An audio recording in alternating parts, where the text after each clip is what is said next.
पहुंच गए हैं दोस्तों। अब भूखे हैं तो खाना बनाने के लिए स्टार्ट किए हैं। चलिए दिखाते हैं क्या चीज़ के खाना बना रहे हैं। सब्जी चावल खिलाएंगे दोस्तों। चलिए आप लोग भी आइए, सबको गांव का नज़ारा घुमाएंगे। बहुत सारा सुंदर हरियाली छाया हुआ है। भुन गया दोस्तों, अब इसमें बैगन डालेंगे और वहीं पर टमाटर डालेंगे और स्वादानुसार नमक डालेंगे और वहीं पर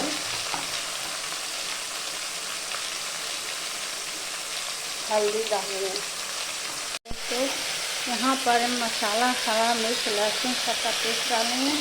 अब इसमें है देखिए गोलकी पाउडर है जो डालते हैं, इसमें जीरा पाउडर है जो डालते हैं। और यहाँ देखिए चावल बन रहा है।